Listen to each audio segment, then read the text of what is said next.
So we're going to start off this intense workout with some burpees or a burpee push-up. If that's too advanced for you, stick with the normal burpees on this one. So we're going to plant our hands right between our knees, pop our feet back, stand up, and from a squat position, explode and jump in the air. If you would throw in a push-up in the middle of your burpee, all you would do is after you have your feet set back and your hands planted on the ground, lower your chest to the ground and perform a push-up. This will definitely get your heart rate up. You're working your quads, your abs, and your arms on this one. Total body. Next we have mountain climbers.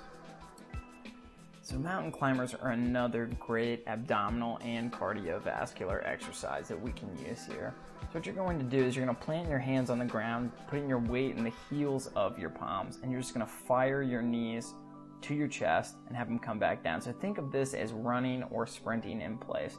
This is going to be a great cardiovascular and core exercise because you're using your core muscles to pull your knees toward your chest and keeping your heart rate up by moving your legs quickly. Then we're going to move right into squat jumps so we can keep our legs engaged. Remember, your leg muscles are some of the biggest muscles in the body, so it'll make sure to keep your heart rate up and burn a ton of calories. So we're just going to do our normal squat here, keeping our weight back in our heels so we can keep our knees safely behind our toes.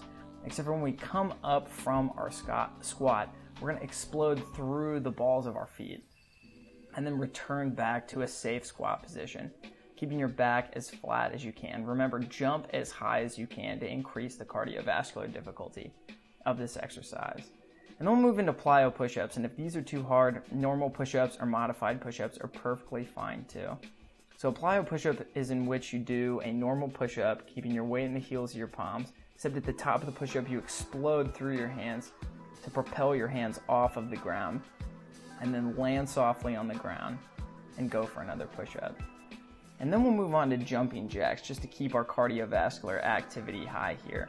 So jumping jacks are pretty self-explanatory. All I'm doing is bringing my feet out to the side, and as I'm doing that, simultaneously reaching my hands overhead to get a full range of motion extension out of my shoulder blades, touching my fingertips overhead. This is going to work our calves and keep our heart rate high before moving into the next cardiovascular exercise. So moving on to our next exercise, we're going to do some wide jumping jacks. So we're going to go back-to-back jumping jacks here to keep that heart rate way up and burn some calories. So same principles here as a normal jumping jack, except you're going to be exploding your hands out to the side at about shoulder level and then bringing them back in as if you were clapping in front of you.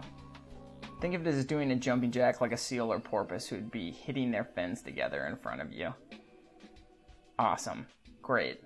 We'll be moving into another standing cardiovascular exercise, doing some high knees. This is another one of my favorites. This will get your quads working and your heart rate up. So you're just going to fire your knees up to about waist level and bring your feet back to the ground, landing softly on the balls of your feet. And here's a little look from the side so you get an idea. And I just put my hands there as a level, as a goal for where I need to be reaching my knees to. Perfect. And then we'll be finishing this workout up with a V-sit, a great abdominal exercise to bring the heart rate back down.